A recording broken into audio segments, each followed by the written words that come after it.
ಸರ್ವೇ ಭವಂತು ಸುಖಿನಃ. ಇಂದಿನ ಭಕ್ತಿ ಸಂದೇಶವನ್ನು ನೋಡೋಣ. ಅಪರ್ಯಾಪ್ತಂ ತದಸ್ಮಾಕಂ ಬಲಂ ಭೀಷ್ಮಾಭಿರಕ್ಷಿತಂ ಪರ್ಯಾಪ್ತಂ ತ್ವಿದಮೇತೇಷಾಂ ಬಲಂ ಭೀಮಾಭಿರಕ್ಷಿತಂ.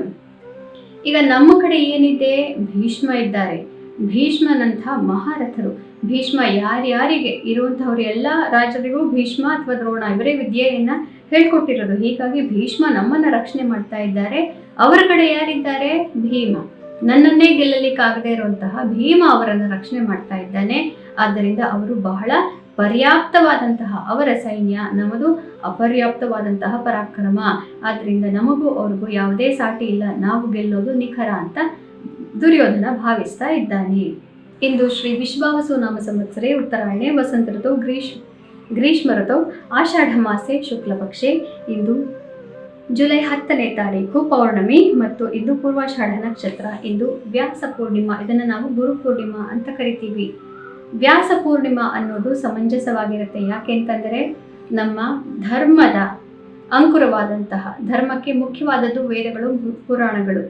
ಯಾವುದೇ ದೇವತೆಯನ್ನು ನಾವು ಇವತ್ತು ಪೂಜೆ ಮಾಡಿದರೂ ಕೂಡ ಅದು ನಮ್ಮ ಶಾಸ್ತ್ರದಲ್ಲಿ ಉಲ್ಲೇಖವಾಗಿರಬೇಕು, ಅದರ ಮೂಲಕನೇ ಬರಬೇಕು. ಇಲ್ಲ ಶಿವನ ಅಥವಾ ಪಾರ್ವತಿಯ ಅವತಾರ ಆಗಿರಬೇಕು, ಅಂಶ ಸಂಭೂತರಾಗಿರಬೇಕು, ಅಥವಾ ಬ್ರಹ್ಮ ಸರಸ್ವತಿ ಶಾರದೆಯ ಅಂಶ ಸಂಭೂತರಾಗಿರಬೇಕು, ಗಾಯತ್ರಿ ಸಂಭೂತರಾಗಿರಬೇಕು, ಅಥವಾ ದುರ್ಗಾ ಸಂಭೂತರಾಗಿರಬೇಕು, ಅಥವಾ ವಿಷ್ಣು ಲಕ್ಷ್ಮಿ ಕೃಷ್ಣನ ಸಂಭೂತರಾಗಿರಬೇಕು.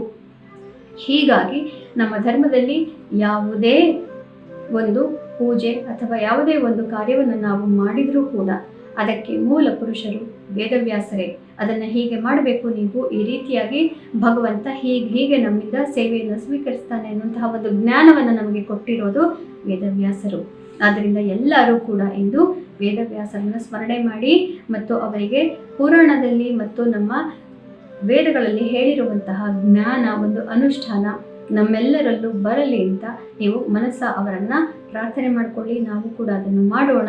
ಇದರಿಂದ ನಮಗೆ ಈಗ ಆಗ್ತಾ ಇರುವಂತಹ ಅನೇಕ ಕಲಿಯ ಬಾಧೆಗಳು, ಕಲಿಯುಗದಲ್ಲಿದ್ದೀವಿ, ಈ ಕಲಿಯ ಬಾಧೆಗಳು ನಮಗೆಲ್ಲರಿಗೂ ಕಡಿಮೆಯಾಗಲಿ. ಇಂದು ನಿಮ್ಮ ಗುರುಗಳನ್ನು ಪೂಜೆ ಮಾಡೋದ್ರ ಜೊತೆಗೆ ವೇದವ್ಯಾಸರನ್ನು ಖಂಡಿತವಾಗ್ಲೂ ಎಲ್ಲರೂ ಒಮ್ಮೆ ಪೂಜೆ ಮಾಡಿ. ಇಂದಿನ ಭವಿಷ್ಯವನ್ನು ನೋಡೋಣ. ಮೇಷರಾಶಿಯವರಿಗೆ ಸ್ವಲ್ಪ ಮನಸ್ಸಿನಲ್ಲಿ ಕಿರಿಕಿರಿ ಇದ್ರೂ ಕೂಡ ಭಾಗ್ಯೋದಯವಾಗುತ್ತೆ, ಮನಸ್ಸಿಗೆ ನೆಮ್ಮದಿ ಪ್ರಾಪ್ತಿಯಾಗುತ್ತೆ. ದೊಡ್ಡವರು ನಿಮ್ಮ ಕಡೆ ಹೆಚ್ಚಿನ ಗಮನ ಹರಿಸ್ತಾ ಇರ್ತಾರೆ. ಅವರು ನಿಮಗೆ ಸ್ವಲ್ಪ ಟೀಕೆಗಳನ್ನು ಕೂಡ ಮಾಡಬಹುದು. ಅದನ್ನು ಸರಿಯಾದ ರೀತಿಯಲ್ಲಿ ಗ್ರಹಿಸಿ ಬಿಟ್ಟರೆ ಮನಸ್ಸಿಗೆ ನೆಮ್ಮದಿ. ವೃಷಭ ರಾಶಿಯವರಿಗೆ ಸ್ವಲ್ಪ ಮನಸ್ಸಿಗೆ ಕ್ಲೇಶ ಇದೆ. ಇವತ್ತು ನಿಮ್ಮ ಮನಸ್ಸಿಗೆ ಅತಿ ಹತ್ತಿರವಾದಂತಹ ಜನರು ಅಥವಾ ನಿಮ್ಮ ಮನಸ್ಸಿಗೆ ಅತಿ ಹತ್ತಿರವಾದಂತಹ ವಿಷಯಗಳಲ್ಲಿ ಇವತ್ತು ಸ್ವಲ್ಪ ಯೋಚನೆ ಇರುತ್ತೆ ಮತ್ತು ಮನಸ್ಸಿಗೆ ಬೇಜಾರಾಗತ್ತೆ. ಧ್ಯಾನಾದಿಗಳನ್ನು ಮಾಡೋದ್ರಿಂದ ಇಂದಿನ ದಿನವನ್ನು ನೀವು ತಳ್ಳಿ ಹಾಕಿ ಬಿಡಬೇಕು. ಮುಖ್ಯ ನಿರ್ಧಾರಗಳು ಬೇಡ. ಮಿಥುನ ರಾಶಿಯವರಿಗೆ ಅತ್ಯುತ್ತಮವಾದಂತಹ ದಿವಸ. ಎಲ್ಲ ಕಡೆಯಲ್ಲೂ ಜಯ ಪ್ರಾಪ್ತಿಯಾಗುತ್ತೆ ಮತ್ತು ಬೇರೆಯವರಿಂದ ನಿಮಗೆ ಬೇಕಾದಂತಹ ಸಹಕಾರ ಪ್ರಾಪ್ತಿಯಾಗೋದ್ರಿಂದ ಮುನ್ನಡೆ ಖಂಡಿತವಾಗಲೂ ಸಾಧ್ಯ. ಆದರೆ ಬೇರೆಯವರು ಮುಖ್ಯ ಆಗ್ತಾರೆ, ಅವರಿಗೆ ಸಮಾಧಾನವಾಗಿ ಗೌರವದಿಂದ ಮಾತನಾಡಬೇಕು. ಕರ್ಕ ರಾಶಿಯವರಿಗೆ ನಿಮ್ಮ ಶತ್ರುಗಳ ಬಗ್ಗೆ ಇವತ್ತು ಸ್ವಲ್ಪ ಗಮನವನ್ನು ಕೊಡಬೇಕಾಗತ್ತೆ. ಅವರು ನಿಮ್ಮ ಗಮನವನ್ನು ಸೆಳೀತಾರೆ.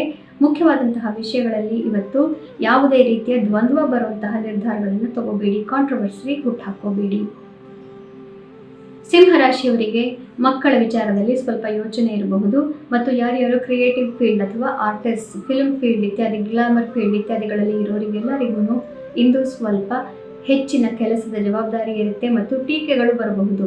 ನೀವು ಹಾಗೆ ಮಾಡಬೇಕು, ಹೀಗೆ ಮಾಡಬೇಕು, ಬುದ್ಧಿ ಇದ್ರೂ ಏನು ಪ್ರಯೋಜನ, ಇಷ್ಟೆಲ್ಲ ಮಾಡಿದ್ರು ಏನು ಪ್ರಯೋಜನ, ಇದೊಂದು ರೀತಿ ಮಾಡದೆ ಹೋದರೆ ಏನು ಮುಂದೆ ಹೋಗಲ್ಲ, ಈ ರೀತಿ ಕಾಮೆಂಟನ್ನು ನೀವು ಕೇಳಬೇಕಾಗಿ ಬರಬಹುದು.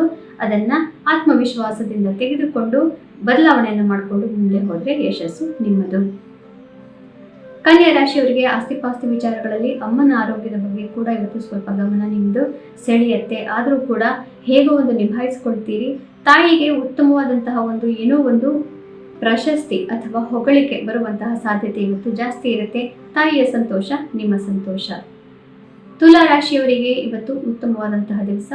ನಿಮ್ಮ ಕಾರ್ಯಕ್ಷೇತ್ರದಲ್ಲಿ ಬಹಳ ಮುಖ್ಯವಾದಂತಹ ಒಂದು ದೊಡ್ಡ ಹೆಜ್ಜೆಯನ್ನು ಅಥವಾ ದೊಡ್ಡ ನಿರ್ಧಾರವನ್ನು ಮಾಡುವಷ್ಟು ಆತ್ಮವಿಶ್ವಾಸ ನಿಮಗೆ ಇರುತ್ತೆ. ಅನೇಕ ವರ್ಷಗಳಿಂದ ಕಾಡ್ತಾ ಇದ್ದಂತಹ ಒಂದು ಸಮಸ್ಯೆಗೆ ಇಂದು ಪರಿಹಾರ ಪ್ರಾಪ್ತಿಯಾಗುತ್ತೆ. ವೃಶ್ಚಿಕ ರಾಶಿಯವರಿಗೆ ಸಂಸಾರದಲ್ಲಿ ಸ್ವಲ್ಪ ದೊಡ್ಡ ನಿರ್ಧಾರವನ್ನು ಮಾಡಬೇಕಾಗಿ ಬರುತ್ತೆ. ಮುಖ್ಯವಾದಂತಹ ಕೆಲವೊಂದು ವಿಷಯಗಳನ್ನು ಪಕ್ಕಕ್ಕೆ ಇಟ್ಟು ನೀವು ಮುಂದೆ ಸಂಸಾರದ ಒಳ್ಳೆಯದನ್ನು ನೋಡೋದಕ್ಕೋಸ್ಕರ ದೊಡ್ಡದೊಂದು ಬದಲಾವಣೆಯನ್ನು ಮಾಡಿಕೊಳ್ಳಬೇಕಾದಂತಹ ಪ್ರಮೇಯ ಬರಬಹುದು ಮತ್ತು ಹೊಸ ಮನೆಯನ್ನು ಕೊಂಡುಕೊಳ್ಳುವಂತಹ ಯೋಚನೆ ಕೂಡ ಇವತ್ತು ಮಾಡಬಹುದು. ಹೆಚ್ಚು ಖರ್ಚು ವೆಚ್ಚಗಳು ಇಂದು ನಡೆಯುವುದಿದೆ ಮತ್ತು ಮನೆಯಲ್ಲಿ ಪೂಜೆ ಇತ್ಯಾದಿಗಳಿಂದಲೂ ಕೂಡ ಖರ್ಚಾಗುವುದು ಸಾಧ್ಯತೆ ಇದೆ. ಧನುರಾಶಿಯವರಿಗೆ ಉತ್ತಮವಾದಂತಹ ದಿವಸ. ಮನಸ್ಸಿಗೆ ನೆಮ್ಮದಿ, ಆತ್ಮವಿಶ್ವಾಸ ತುಂಬ ಚೆನ್ನಾಗಿರುತ್ತೆ. ಆದ್ದರಿಂದ ನೀವು ಏನೇ ಮಾಡಿದರೂ ಕೂಡ ಇವತ್ತು ಸಫಲತೆಯನ್ನು ಕಾಣ್ತೀರಿ. ಮಕರ ರಾಶಿಯವರಿಗೆ ಮನಸ್ಸಿಗೆ ಸ್ವಲ್ಪ ಹಿಂಸೆ, ಮುಖ್ಯವಾದಂತಹ ಕೆಲವು ಮಿತ್ರತ್ವ ಕಾಂಟ್ರಾಕ್ಟ್ಗಳು ಒಡೆದು ಹೋಗುತ್ತೇನೋ, ಬಿಟ್ಟು ಹೋಗ್ಬಿಡ್ತೇನೋ ಅನ್ನೋಂತಹ ಒಂದು ಯೋಚನೆ ನಿಮ್ಮನ್ನು ಕಾಡ್ತಾ ಇರುತ್ತೆ. ಭಯ ಕೂಡ ಇರಬಹುದು. ಆದರೆ 2 ದಿನಗಳ ನಂತರ ಎಲ್ಲ ಸಮಸ್ಯೆಗಳು ಪರಿಹಾರವಾಗುತ್ತೆ. ಅಲ್ಲಿಯವರೆಗೂ ಯಾವುದೇ ಮುಖ್ಯ ನಿರ್ಧಾರ ಖಂಡಿತವಾಗ್ಲೂ ಬೇಡ. ಆರೋಗ್ಯದ ಬಗ್ಗೆ ಗಮನವಿರಲಿ. ಕುಂಭರಾಶಿಯವರಿಗೆ ಅತ್ಯುತ್ತಮವಾದಂತಹ ದಿವಸ. ಧನಾಗಮ. ಯಾರು ಸ್ಟಾಕ್ ಟ್ರೇಡಿಂಗ್ ಇತ್ಯಾದಿಗಳನ್ನು ಮಾಡ್ತಿದ್ದೀರಿ, ಇವತ್ತು ಸ್ವಲ್ಪ ದುಡ್ಡು ಬರುತ್ತೆ. ಆದರೆ ಅದನ್ನೇ ಮುಂದುವರಿಸ್ಕೊಂಡು ಹೋಗಿ. ನಾಳೆ ತನಕ ಇಟ್ಕೋಬೇಡಿ. ಯಾವುದೇ ಪ್ರಾಫಿಟ್ ಬುಕ್ಕಿಂಗ್ ಇದ್ರೆ ಇವತ್ತು ಮಾಡ್ಕೊಂಬೇಡಿ. ನಾಳೆ ಲಾಸ್ ಆಗೋ ಚಾನ್ಸಸ್ ಜಾಸ್ತಿ ಇದೆ. ಆದ್ದರಿಂದ ಹಿಂದೆ ನಿಮಗೆ ಏನೇ ಧನಾಗಮವಾಗದಿದ್ರು ಕೈಗೆ ಇಟ್ಕೊಂಡು ಕೂತ್ಕೊಳ್ಳಿ. ನಾಳೆ ತನಕ ಕಾಯಬೇಡಿ. ಮೀನರಾಶಿಯವರಿಗೆ ಕಾರ್ಯಕ್ಷೇತ್ರದಲ್ಲಿ ಯಶಸ್ಸು, ಕಾರ್ಯಕ್ಷೇತ್ರದಲ್ಲಿ ಜವಾಬ್ದಾರಿ ಹೆಚ್ಚು ಮತ್ತು ಮನೆ ಮತ್ತು ಕಾರ್ಯಕ್ಷೇತ್ರವನ್ನು ನೀವು ಸರಿಯಾದ ರೀತಿಯಲ್ಲಿ ತೂಗಿಸ್ಕೊಂಡು ಹೋಗಬೇಕಾದಂತಹ ಚಾಲೆಂಜ್ ಇವತ್ತು ಇರುತ್ತೆ. ಯಾರ ಮೇಲೂ ರೇಗಾಡಬೇಡಿ. ಶಾರ್ಟ್ ಟೆಂಪರ್ ಬೇಡ. ಪುನಃ ನಾಳೆ ನಾನು ನಿಮ್ಮ ಭವಿಷ್ಯದೊಂದಿಗೆ ನಿಮ್ಮೆದುರಿಗೆ ಬರ್ತೇನೆ. ಅಲ್ಲಿವರೆಗೂ ಮರೆಯದಂತೆ ಗೀತಾ ಶ್ಲೋಕಗಳನ್ನು ಪಠಣೆ ಮಾಡಿ. ಎಲ್ಲರಿಗೂ ಶುಭಮಸ್ತು.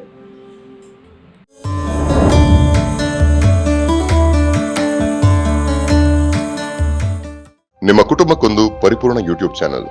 ಇಂಟ್ರೆಸ್ಟಿಂಗ್ ಮತ್ತು ಇನ್ಫಾರ್ಮೇಟಿವ್ ವಿಡಿಯೋಗಳನ್ನು ಮಿಸ್ ಮಾಡ್ಕೋಬೇಡಿ. ಈಗಲೇ ಸಬ್ಸ್ಕ್ರೈಬ್ ಮಾಡಿ.